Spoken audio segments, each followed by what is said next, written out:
찬송가 445장입니다.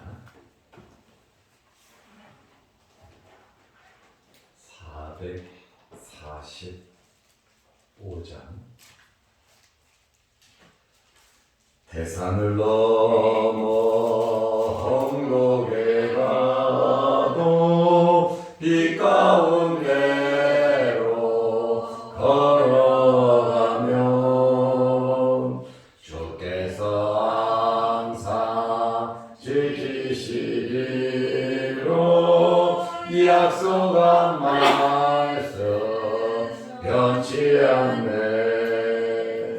하늘의 영광 하늘의 영광 나의 맘속에 차고도 넘쳐 할렐루야를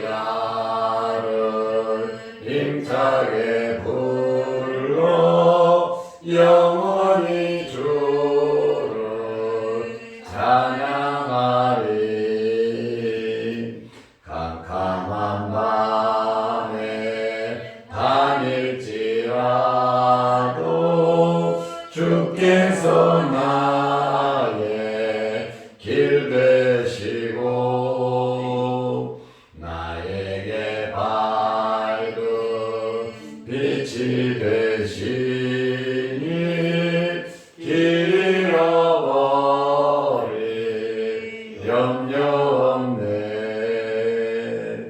하늘의 영광 하늘의 영광 나의 맘속에 차고도 넘쳐 할렐루야를 힘차게 불러 영원히 주를 찬양하리. 광명한 그 빛 마음에 받아 찬란한 천국 바라보고 할렐루야를 힘차게 불러 날마다 빛에 걸어가리. 하늘의 영광 하늘의 영광 나의 맘속에 차고도 넘쳐 할렐루야를 힘차게 불러 영원히 주를 찬양하리.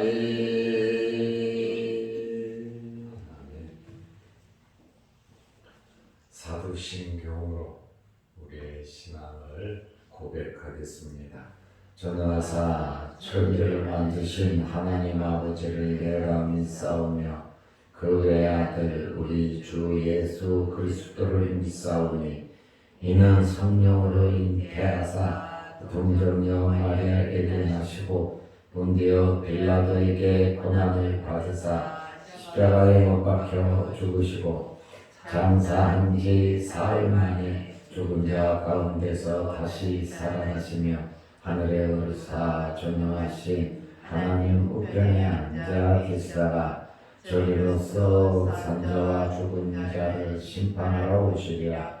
성령을 믿사오며 거룩한 공회와 성도가 서로 교통하는 것과 죄를 사하여 주시는 것과 몸이 다시 사는 것과 영원히 사는 것을 믿사옵나이다.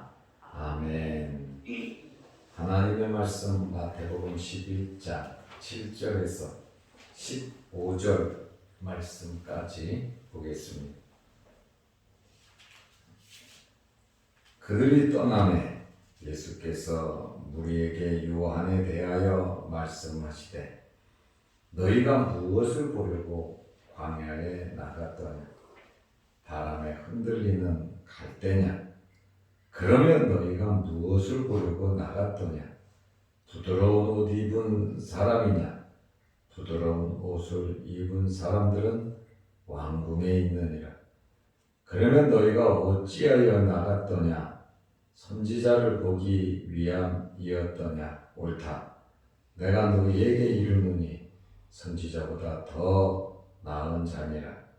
기록된 바 보라, 내가 내 사자를 내 앞에 보내노니 그가 내 길을 내 앞에 준비하리라 하신 것이 이 사람에 대한 말씀이니라. 내가 진실로 너희에게 말하노니 여자가 낳은 자 중에 세례 요한보다 큰 이가 일어남이 없도다. 그러나 천국에서는 극히 작은 자라도 그보다 크니라. 세례 요한의 때부터 지금까지 천국은 침노를 당하나니 침노하는 자는 빼앗느니라. 모든 선지자와 율법이 예언한 것은 요한까지니 만일 너희가 즐겨 받을진대 오리라 한 엘리야가 곧 이 사람이니라. 귀 있는 자는 들을지어다. 아멘. 15절 말씀까지 보았습니다. 세례 요한이 감옥에 갇힌 지 1년 정도 되었습니다. 그런데 세례 요한의 마음속에 자기가 메시아를 기다려야 되는지 아니면 내 사명이 끝났는지 굉장히 헷갈렸단 말이죠. 초창기에는 예수님을 만났을 때 그렇지 않았거든요.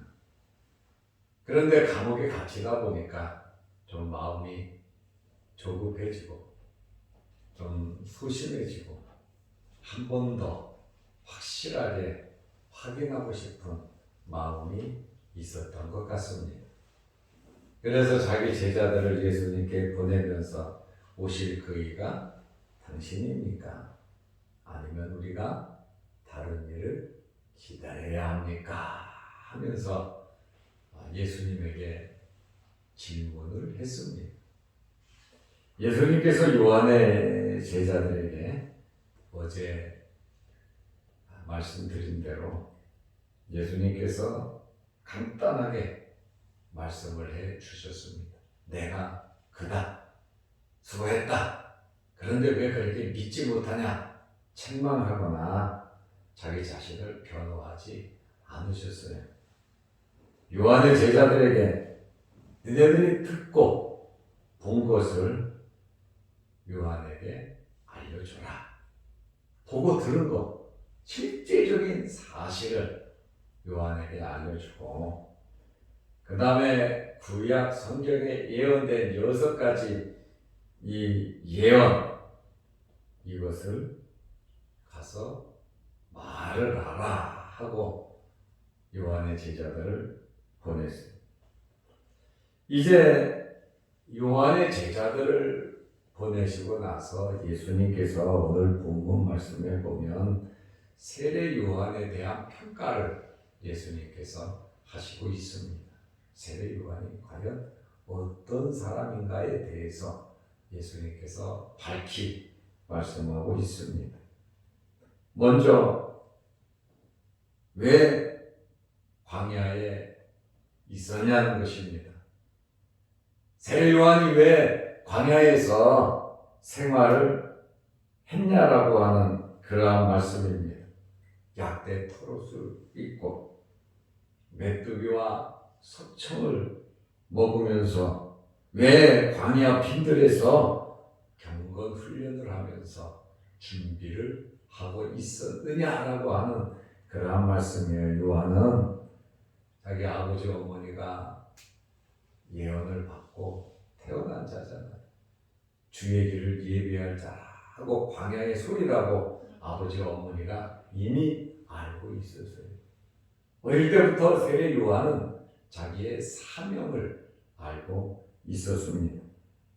그런데 예수님께서 너희가 왜 광야에 있었느냐라고 하는 그러한 말씀입니다. 세례 요한의 사명은 자기 자신도 알고 있었습니다. 요한복음 1장 23절에 이르되 나는 선지자 이사야의 말과 같이, 세례 요한이 자기 자신에 대해서 증거하는 거예요. 주의 길을 곱게 하라고 광야에서 외치는 자의 소리로다 아니라. 세례 요한은 자기 자신의 사명과 자기 자신의 임무를 분명하게 알고 있었어요. 광야에서 생활한 목적을 알고 있었다고 말입니다. 그리고 이사야 40장 3절 말씀에 예언된 말씀을 보면 외치는 자의 소리여 이르되 너희는 광야에서 여호와의 길을 예배하라. 사막에서 우리 하나님의 대로를 평탄하게 하라. 이 말씀에 근거해서 세례 요한은 자기 자신의 사명을 알고 있었고 말을 했습니다. 주의 길을 예비하기 위해서 그는 광야에서 준비했습니다. 그런데 예수님께서 11장 7절 말씀에 보면 그들이 떠남에 요한의 제자들이 떠났잖아요. 예수께서 우리에게 요한에 대하여 말씀하시되, 이제 예수님께서 요한에 대해서 말씀을 하십니다. 너희가 무엇을 보려고 광야에 나갔더냐? 병치 보러 갔냐 그 말이에요. 왜 너희들이 광야에 갔냐 이거예요. 바람에 흔들리는 갈대냐? 갈대를 보려고 광야에서 그렇게 고생하고 있었냐? 예수님께서 말씀하신, 그게 아니면 8절 말씀에 너희가 뭘 보려고 광야에 있었냐? 지금 요한이 감옥 속에서 의심을 하고 있잖아요. 메시아를 보고 메시아라고 옛날에도 확신을 가졌는데 지금 확신을 갖고 있지 못하고 있잖아요. 그런데 얘들이 왜 광야에서 그렇게 고생하고 있었냐? 갈대 보려고, 경치 구경하려고 광야에 있었냐? 그러면 뭘 보려고 나갔냐 광야로? 부드러운 옷 입은 사람이냐? 야, 부드러운 옷을 입은 사람은 왕궁에 많다라고 말씀하시죠. 그러면 너희가 왜 광야에 나가냐? 광야에서 그 고생하면서 왜 있었냐? 9절 말씀에 보면 선지자를 보기 위함이었더냐? 옳다. 선지자를 보려고 광야에 있었냐? 옳다. 모세와 같은 선지자 보낸다 그랬잖아요. 나중에 엘리야와 같은 선지자가 온다 그랬잖아요. 옳다. 내가 너희에게 이르노니 선지자보다 더 나은 자니. 너희들이 광야에서 그렇게 훈련을 하고 고생을 하고 광야에서 생활한 그 목적이 선지자를 보기 위한, 맞아, 선지자다. 그러나 선지자보다 더 나은 자를 보기 위해서, 메시아잖아요. 너희가 광야에 나간 게 아니다. 왜 몰라보냐 그 말이에요. 왜 자꾸 마음에 확신이 없이 번민을 하고 있냐고 말이에요. 갈대 구경하러 가냐? 야, 화려한 옷을 입은 사람을 보려고 왕궁에 가면 되지. 왜 광야에서 그 고생하고 있냐? 그리고 이제 와서, 이제 생명이 끊어질, 이제 자기 사명이 끊어질 그때가 돼서 왜 의심을 하며 제자들을 보내면서 또 한번 확인하느냐? 물론 확인한다는 게 나쁜 것은 아니죠. 그러나 예수님의 이 말씀은 요한에 대해서 분명하게 말씀을 하고 있습니다. 예수님께서 자기 자신을 가리켜 뭐라고 말씀하십니까? 선지자보다 더 나은 자, 이렇게 말씀을 하세요. 왜냐하면 주님께서는 선지자를 선택하시는 분이에요. 그리고 세우시고 교육하시고 사명을 주고 파송하시는 분이 바로 예수 그리스도시단 말이에요. 주님이시단 말이에요. 그러니까 세례 요한이 광야에서 준비한 것은 선지자 맞다. 그러나 선지자보다 더 나은 자를 만나기 위해서 광야에서 준비한 것이다. 이렇게 말씀을 하시는 것이죠. 요한이 광야에 있었던 것은 예수님의 말씀에 나를 소개하기 위해서 내가 바로 메시아다라고 하는 사실을 예수님께서 요한의 제자들이 간 다음에 그 말씀을 하고 있습니다. 이사야 40장 3절에 여호와의 길을 예비하고 사막에서 우리 하나님의 대로를 평탄하게 하는 것이 요한의 사명이었잖아요. 그래서 구약에 예언된 메시아 앞에 온 사자는 바로 요한이라고 예수님께서 확실하게 말씀을 하고 있습니다. 마태복음 11장 10절 말씀에 보면 요한의 임무, 요한의 사명, 요한이 온 목적을 예수님께서 말씀을 하고 있어요. 기록된 바 보라, 내가 내 사자를 내 앞에 보내노니 그가 내 길을 내 앞에 준비하리라 하신 것이 이 사람에 대한 말씀이니라 하고, 세례 요한이 주의 길을 예비하는 광야에서 외치는 자다라고 예수님께서 아주 친히 말씀을 하시게, 그 말씀은 무슨 말씀입니까? 내가 곧 메시아다라고 하는 그 사실을 밝히 말씀하고 있습니다. 그러시고 나서 예수님께서 세례 요한은 참 큰 자다 이렇게 말씀을 하고 있어요. 우리가 오늘 본문 말씀을 잘 이해를 해야 합니다. 11장 11절 말씀에 보면 내가 진실로 너희에게 말하노니 여자가 낳은 자 중에 세례 요한보다 큰 이가 일어남이 없도다. 그러나 천국에서는 극히 작은 자라도 그보다 크니라 그랬어요. 굉장히 어려운 말씀을 예수님께서 하셨어요. 이해하기 힘든 그러한 말씀을 하셨어요. 이 말씀은 예수님의 입장에서 생각을 해야 합니다. 구약의 선지자들을 보면 요한보다, 세례 요한보다 훌륭한 사람들이 굉장히 많습니다. 4대 선지자라고 하면 이사야, 예레미야, 에스겔, 다니엘 4대 선지자. 또 12명의 소선지자가 성경을 기록을 했단 말입니다. 4명의 대선지자, 12명의 소선지자. 그 외에도 엘리야, 엘리사 할 것 없이 선지자들이 굉장히 많습니다. 그런데 왜 예수님께서 요한을 큰 이라고 말씀을 하셨을까요? 요한보다 더 능력 있고 더 크게. 당장 요한을 엘리야로 비교하는 것을 보면 엘리야와 같은, 모세도 선지자라 그랬는데 정말 기라성 같은 선지자들이 굉장히 많았단 말이에요. 그런데 세례 요한이 그 가운데서 가장 큰 이라고 지금 말씀을 하고 계시잖아요. 구약의 선지자들은 메시아 왕국을 고대했습니다. 다윗도 그랬죠. 메시아 왕국을 바라보면서 예언을 하면서 살았어요. 앞으로 메시아가 올 것이다.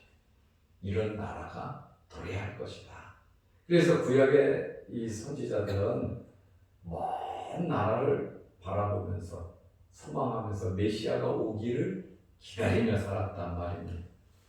그런데 요한은 다르다고 말이에요.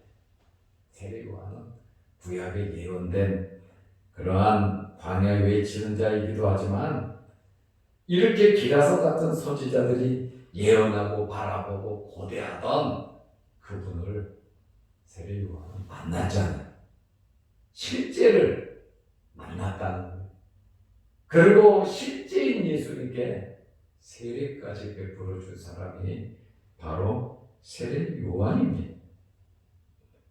구약에 예언한 대로 메시아의 길을 준비한 점에서, 또 메시아를 직접 만나고 세례도 줄 뿐 아니라 그의 말씀도 듣고 한 그러한 면에서 예수님 입장에서 우리가 생각을 하면 최고의 선지자라고 하는 것이 전부 다 100년 전, 500년 전, 600년 전, 그 전부터 메시아에 대한 예언을 하고 기다리며 살았는데 실제로 마지막에 만난 사람은 누구냐? 세례 요한이라고 하는 말. 그래서 예수님께서 요한을 가리켜서 큰 이다, 큰 자라, 여자가 남자 중에서 최고로 큰 자라고 말을 하고 있어요. 좀 설명을 한다 그러면 11장 13절에 모든 선지자와 율법이 예언한 것은 요한까지니. 구약의 시대는, 예언의 시대는 요한으로 이제 끝났는데, 이 요한은 말로만, 환상으로만, 내용으로만 기록한 것이 아니라 실제를 봤기 때문에 요한까지 해서 끝난다라고 하는 사명이 거기에서 끝난다는 것이죠. 11장 14절에 만일 너희가 즐겨 받을진대 오리라 한 엘리야가 곧 이 사람이니라. 오리라고 한 엘리야가 곧 이 사람이라. 세례 요한을 가리켜서 예수님께서 엘리야라 그러잖아요. 하늘로 승천한 엘리야가 왔다는 게 아니에요. 엘리야와 같은 자가 와서 관에서 외친다 그랬거든요. 그 자가 바로 세례 요한이라고 아주 밝게 한 번 더 말씀을 하시면서 마태복음 11장 15절에 귀 있는 자는 들으라, 깨달으라고 하는 말이에요. 좀 알으라고 하는 그러한 말씀이에요. 그런데 마태복음 11장 맨 마지막에 보면 그러나 여자가 낳은 자 중에 세례 요한보다 큰 이가 일어남이 없도다. 요한보다 큰 일을 할 사람이 이제는 끝났지요. 없지요. 메시아를 직접 소개할 일이 없지요. 이제는 오셨으니까. 그러나 천국에서는 극히 작은 자라도 그보다 크니라. 참 이해하기 어려운 그러한 말씀을 하셨어요. 그런데 이 말씀을 보면 예수님의 십자가 사건, 세례 요한은 보지 못하고 죽었어요. 예수 그리스도의 부활의 사건, 세례 요한은 그 전에 이미 목배임을 당했습니다. 예수님의 이러한 말씀을 비추어 보면 예수님의 십자가 사건과 이 부활을 목격한 실제로 예수 그리스도를 경험한 예수 그리스도를 믿는 자들은 예수님의 길을 예비한 요한보다 더 크다라고 합니다. 구약의 성도들은 오실 메시아를 보고 그림자지요. 구원을 받았지만 신약의 성도들은 오신 예수님 십자가에서 피 흘리시고 돌아가신 그 역사적인 사건, 그리고 부활한 승천하시고 하나님 보좌 우편에 앉으시고 다시 재림하실 예수 그리스도를 바라보고 목격하고 믿기 때문에 천국에서는 실제를 목격한 이러한 자들이 더 크다라고 하는 그러한 의미로 받아들이고 있습니다. 그러면 우리는 예수님께서 말씀하신 대로 천국에서는 극히 작은 자라도 그보다 크니라. 예수 그리스도의 십자가, 예수 그리스도의 죽으심과 부활과 그의 승천과 앞으로 있을 재림을 기다리는 성도들에 대해서 너희는 참 큰 자다라고 이렇게 예수님께서 말씀을 해 주셨습니다.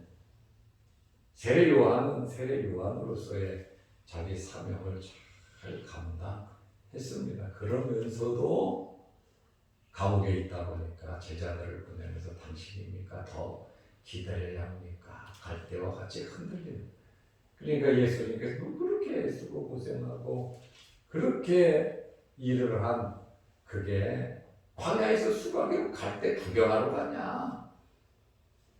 그게 아니잖아. 내 목적은 선지자. 맞다.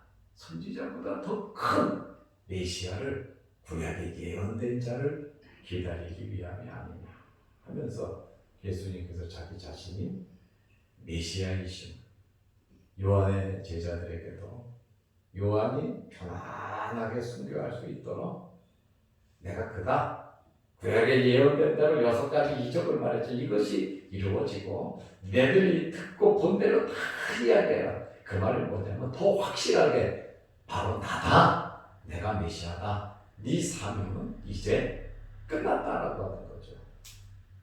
그리고 세례 요한은 순교, 목배임을, 참수형을 당하지 않습니까? 우리는 이미 예수 그리스도의 십자가 죽으신 부활을 체험한 그러한 성도들입니다.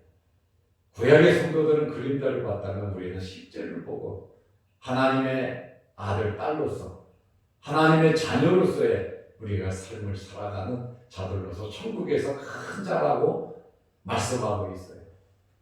그러므로 우리의 사명을 깨닫고 하나님의 나라를 바라보면서 열심히 살아가시기를 바랍니다. 기도드리겠습니다. 하나님 아버지, 오늘 예수님께서 세례 요한에 대한 말씀을 해 주셨습니다.